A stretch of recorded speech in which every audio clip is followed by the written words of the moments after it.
Last night, my wife stood in our kitchen, looked me straight in the eyes, and said 4 words that shattered everything. I want a divorce. Then she added one rule: I wasn't allowed to speak until she finished.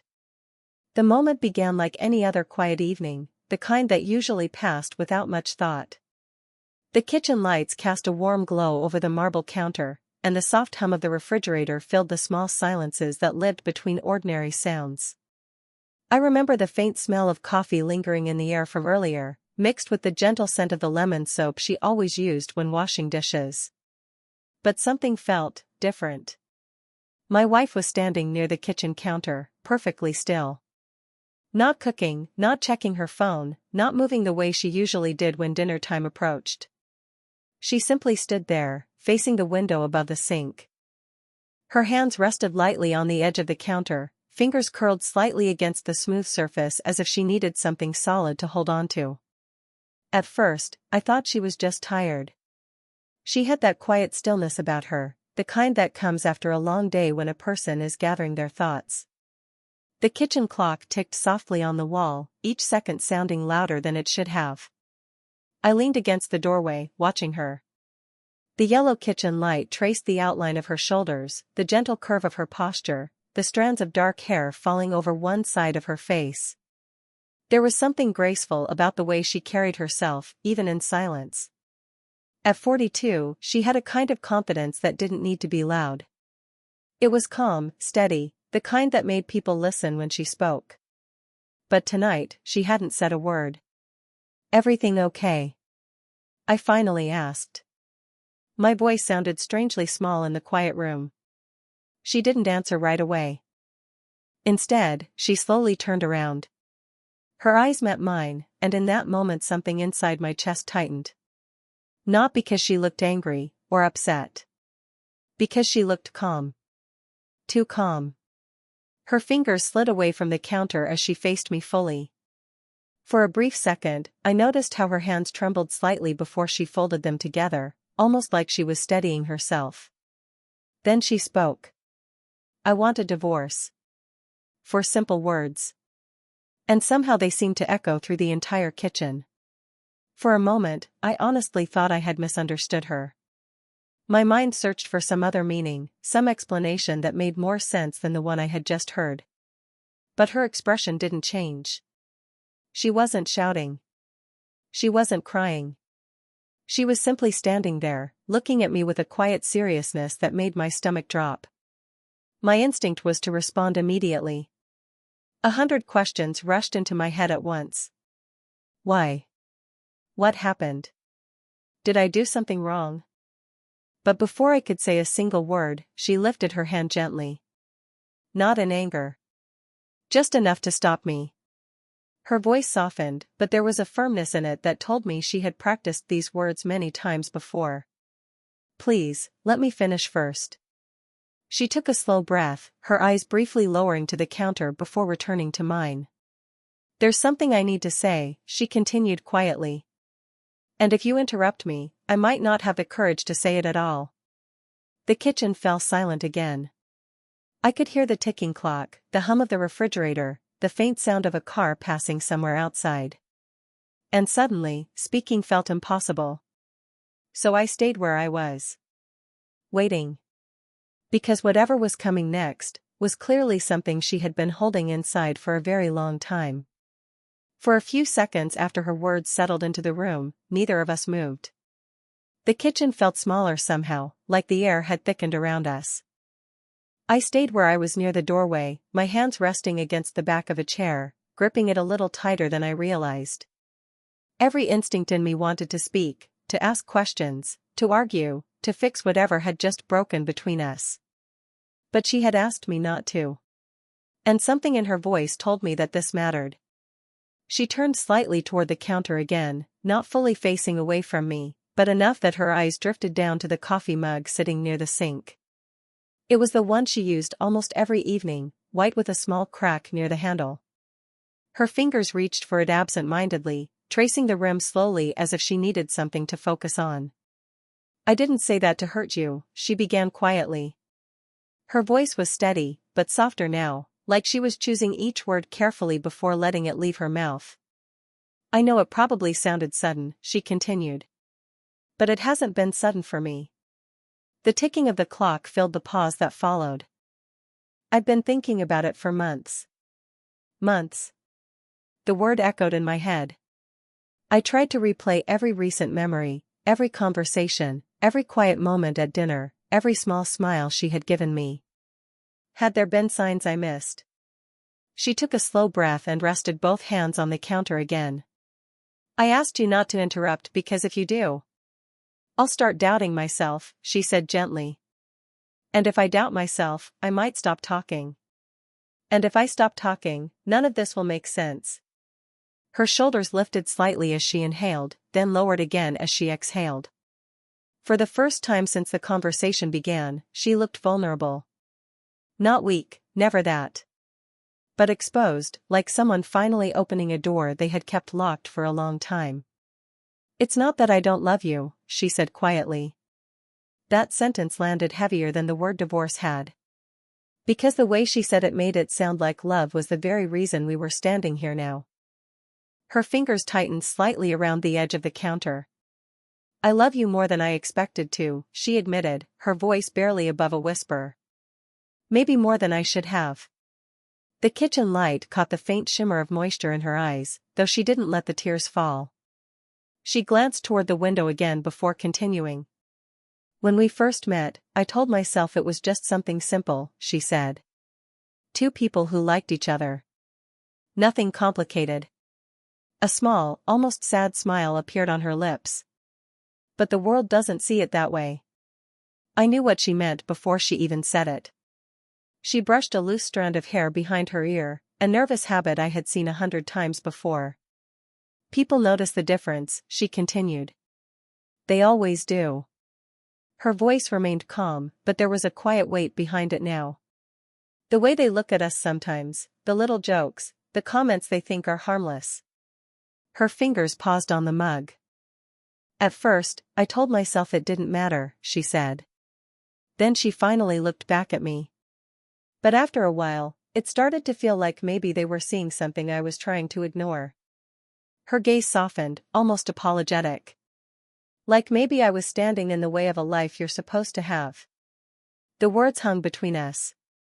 And for the first time since she had spoken those 4 devastating words, I realized something that made my chest ache even more. She wasn't pushing me away because she stopped loving me. She was pushing me away because she believed, somewhere deep inside, that loving me might be unfair. After she said those words, the kitchen grew even quieter. Not the peaceful kind of quiet we used to share while cooking dinner together or drinking coffee late at night. This silence felt heavier, like every small sound had suddenly become too loud for the room. The wall clock ticked steadily behind me. Tick. Tick. Tick. Each second felt strangely stretched, as if time itself had slowed down to listen to her. She didn't look at me right away after speaking. Instead, her gaze drifted down toward the counter again, her fingers gently circling the rim of the coffee mug. It was the same nervous movement she always made when she was trying to keep her thoughts from overwhelming her. I started noticing little things, she said softly. Her voice had changed slightly now. It carried the careful tone of someone revisiting memories that had slowly shaped a quiet fear. Moments that probably didn't mean anything to you, but meant something to me. She lifted the mug slightly, then set it down again without taking a sip. Like when we were at your friend Daniel's birthday last year. The memory surfaced immediately in my mind. A crowded living room, music playing softly in the background, people laughing over drinks. You remember when someone joked about me being your experienced upgrade? She asked with a faint, almost embarrassed smile. I remembered. The comment had been tossed casually across the room, followed by a few awkward laughs. I hadn't liked it, but I also hadn't made a scene about it. I saw the way you smiled politely and changed the subject, she continued. You handled it gracefully. She paused. But later that night, I kept wondering if you wished you had someone closer to your age standing next to you instead. Her words were gentle, but they carried a quiet ache that I hadn't realized had been growing inside her. She finally turned to face me again. "There were other moments too," she said. The kitchen light reflected softly in her eyes as she spoke. "Sometimes when we were out together, I noticed younger women looking at you." Her voice wasn't bitter or jealous. If anything, it sounded thoughtful, like someone observing a truth they had slowly accepted. "You're handsome," she added with a small shrug, as if stating something obvious. "Of course people notice." Her gaze lowered briefly before she continued. "And every time it happened, I would watch you." The way she said that made something tighten in my chest. "I wasn't watching to see if you looked back," she clarified quietly. "I was watching to see if you felt uncomfortable." She exhaled slowly, her shoulders relaxing just a little. "Because sometimes you got very quiet afterward." The ticking clock filled another pause. "I didn't ask about it," she said. "I told myself it was nothing." Her fingers brushed lightly against the countertop again, tracing the smooth marble surface. But after a while, the silence started to feel like distance. She lifted her eyes toward me again, her expression calm but vulnerable. "I began wondering if you were holding things inside, the same way I was." There was no accusation in her voice. No anger. Only the quiet confession of someone who had spent too many nights thinking about the same unanswered questions. "And the strange thing is," she added softly, "the more I wondered about it, the harder it became to ask you directly." Her lips curved into a faint, almost sad smile. "So instead of talking about it, I just kept noticing more things." The distance she described wasn't loud or dramatic. It was subtle. Built slowly out of silence, small misunderstandings, and the quiet habit of protecting each other from uncomfortable conversations. And standing there in the kitchen, listening to her finally say it out loud, I realized something painful. Neither of us had meant to create that distance. But somehow, we had both been standing on opposite sides of it. The silence that followed her last words felt deeper than anything that had come before. The kitchen lights hummed faintly above us, casting soft shadows along the walls. Outside the window, the night had settled in completely, the glass reflecting the warm glow of the room back at us. She stood there for a moment, as if gathering the courage for the next part. I could see it in the way her shoulders rose with a slow breath. This was the part she had been building toward. Her fingers rested flat on the counter now, no longer tracing the coffee mug. But they were trembling slightly, the movement so small it might have been easy to miss if I wasn't watching her so carefully. "I know you think this is about something that already happened," she said quietly. Her voice was softer than before, almost fragile. "But it isn't." She lifted her eyes to mine again. "It's about something I'm afraid will happen one day." The words lingered in the air between us. She swallowed gently before continuing. "One morning, maybe a year from now. Maybe 5. Her gaze drifted briefly toward the window again, as if picturing a future she had already imagined too many times. "You'll wake up beside me," she said slowly, "and you'll realize something." Her voice cracked just slightly on the last word, though she quickly steadied it. "You'll realize that the life you could have had looks different from the one you chose." The confession seemed to cost her something. Her shoulders sank just a little as the words finally escaped. "I'm 42, she continued quietly. "You're 26. For the first time since the conversation began, the difference between us was spoken out loud. Not as an accusation. Just as a fact she could no longer pretend didn't matter. "At first I told myself it didn't matter," she admitted. Her lips curved into a faint, almost self-aware smile. "I've lived enough life to know that love doesn't follow neat little rules." She paused again, her gaze returning to me. "But the world does." The kitchen clock ticked softly behind us. Tick. Tick. Tick. "And the longer we've been together," she continued, "the more I started wondering if I was asking you to ignore things you shouldn't have to ignore." Her voice lowered, the vulnerability in it becoming impossible to hide now. "Time moves differently for us," She lifted one hand slowly, brushing a strand of hair away from her face the way she always did when nerves began creeping in. In 10 years. I'll be in my 50s. She gave a small shrug that tried to appear casual, though her eyes betrayed the emotion behind it. You'll still be in your 30s. Another pause filled the room. I kept asking myself the same question over and over, she said softly. Her gaze held mine now, steady but filled with something that looked painfully close to fear. What happens the day you realize you deserve more than this? The word "this" hung in the air. Not bitter. Just honest.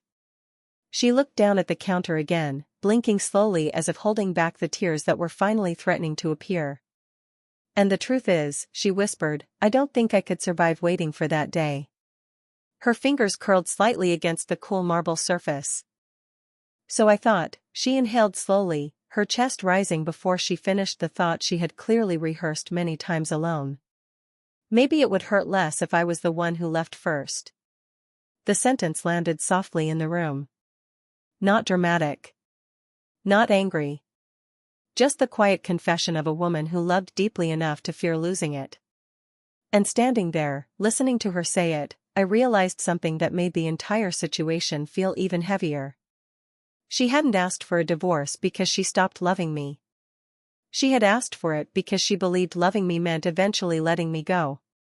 When she finished speaking, the kitchen fell into a silence so complete that it almost felt unreal. For several seconds, neither of us moved. The words she had just spoken still seemed to linger in the air between us, as if the room itself needed time to absorb them. I could hear the refrigerator humming softly again, the steady ticking of the clock on the wall, and somewhere outside, the faint sound of a car passing down the street. She kept her eyes lowered toward the counter. As if she was afraid to look at me now that everything had finally been said. Then, after a moment that felt much longer than it probably was, she whispered softly, You can speak now. The words were gentle, almost hesitant. And suddenly, the silence she had asked for, the silence I had respected the entire time, was gone. For a moment, I didn't say anything. Not because I didn't have something to say, but because there were too many things rushing through my mind at once. Her fears. Her quiet suffering. The months she had spent believing that someday I would simply wake up and leave. It was almost impossible to understand how she had carried that weight alone. I pushed myself away from the doorway slowly. The chair I had been holding onto scraped softly against the floor as I moved past it.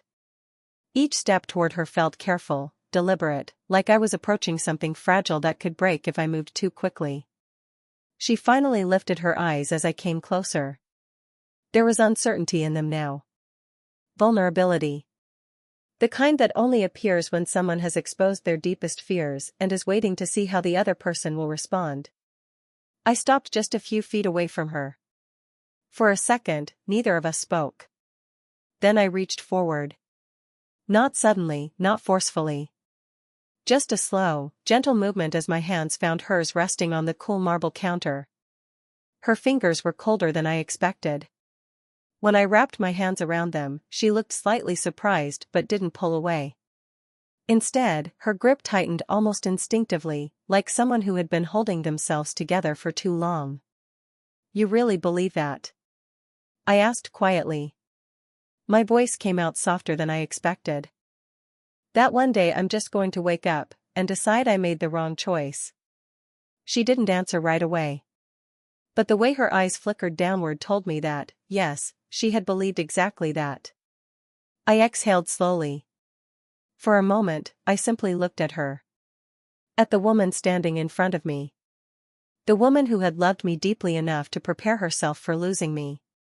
My silence, I began carefully, was never doubt. Her eyes lifted back to mine. It wasn't embarrassment either. I gently squeezed her hands, the warmth of her skin slowly returning beneath my fingers. When people made those jokes, or said things about us, I continued, I didn't argue with them because I didn't think our relationship needed defending every 5 minutes. The corner of her brow creased slightly as she listened. I thought the best way to protect what we had was to treat it like it was normal. The kitchen felt different now. The tension that had filled it earlier had shifted into something quieter, something more fragile, but also more honest. I wasn't silent because I was ashamed, I said softly. I held her gaze so she could see the sincerity in my words. I was silent because I was certain. Her fingers tightened around mine again, just slightly. And for the first time since she had said the word divorce, I saw something new in her expression. Not fear.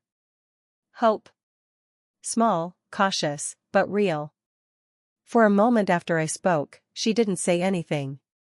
She simply stood there, her hands still resting inside mine, as if she was trying to process the words I had just given her. The kitchen felt quieter now, but the silence was different from before. It wasn't heavy with tension anymore, it was thoughtful, almost gentle. Her eyes searched my face carefully. Like she was looking for even the smallest sign that I might not mean what I had said. You were certain, she asked softly. The question wasn't challenging. It sounded more like someone carefully testing the strength of something fragile. I nodded. Yeah, I said quietly. I was. Her fingers loosened slightly, though she didn't pull away. Instead, she glanced down at our hands for a second, almost studying them. The warmth between our palms felt strangely comforting after everything that had just been said. But then why didn't you ever say anything, she asked. Her voice carried genuine curiosity now, not accusation. If those comments didn't bother you, why didn't you tell me that? It was a fair question. I leaned back against the counter slightly, still holding on to her hands. Because I thought you already knew, I admitted. She gave a small, almost incredulous breath of air, somewhere between a laugh and a sigh. That's the problem, she murmured. I didn't. The honesty in her voice felt like a quiet door opening between us. For months, maybe longer, we had both been making assumptions about what the other person felt. Protecting each other from conversations that probably should have happened a long time ago. She slowly slid into one of the chairs beside the kitchen table, her movement calm but a little tired. I followed and sat down across from her, though our hands remained loosely connected across the table. For the first time that evening, we were sitting close enough that our knees nearly touched beneath the table. I thought I was protecting you, she said after a moment. Her thumb brushed lightly against the back of my hand without her even realizing it. From what? I asked gently. She hesitated. From the pressure, she finally said. From the judgment. Her eyes lifted again, softer now. I know what people think when they see us together, she continued. Even when they don't say it out loud. Her expression wasn't bitter, just aware.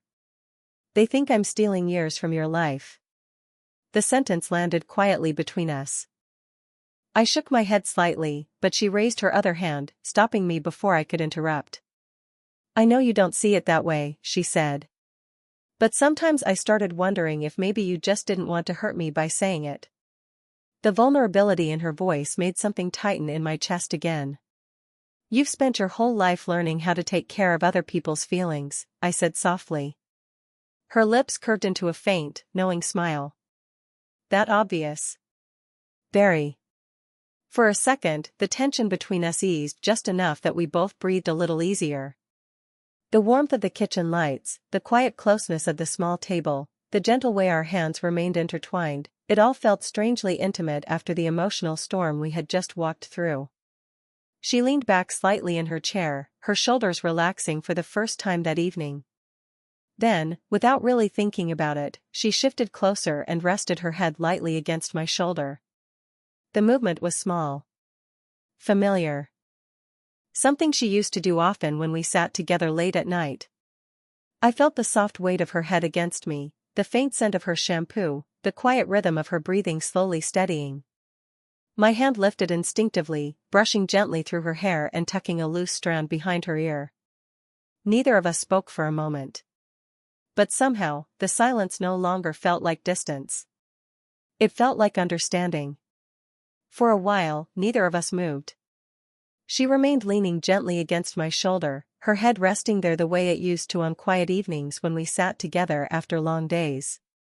The tension that had filled the kitchen earlier had softened into something calmer now, something warm and fragile. I could feel her breathing slow down.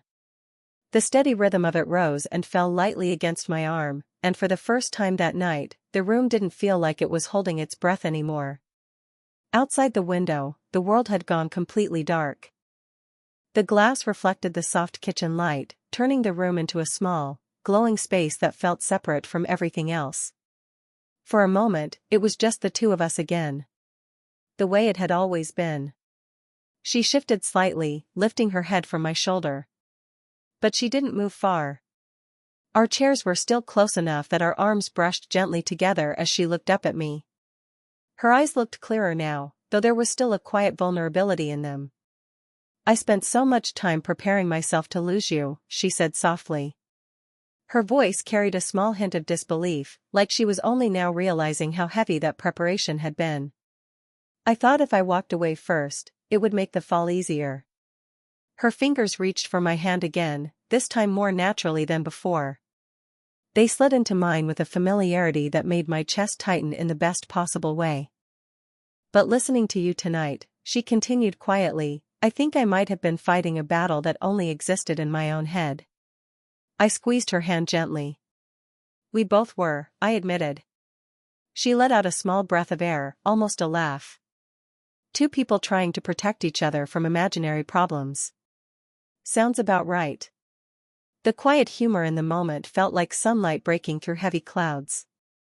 She studied my face for another second before speaking again. "So, what happens now?" she asked.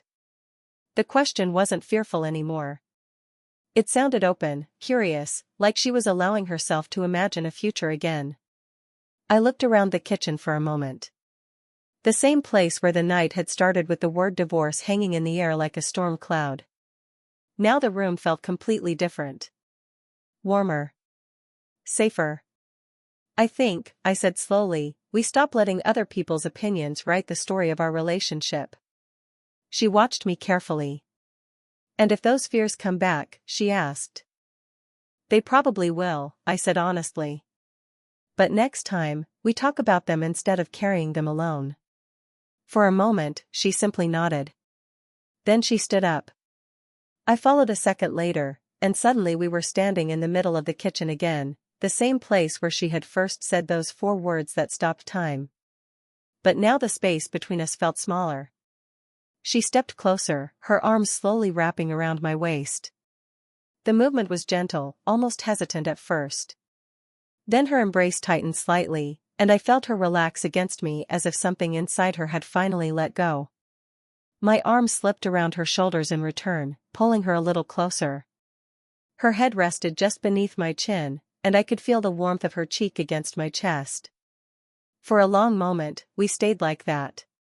No rushing. No words needed. The same kitchen. The same 2 people. But a completely different ending than the one she had imagined earlier that night. Finally, she spoke again, her voice soft against my shirt. "I'm glad I told you everything." I rested my chin lightly against the top of her head. "Me too," I said quietly. And somewhere in that quiet kitchen, the word divorce lost its power. Not because the fears had never existed, but because, for the first time in a long while, we had faced them together.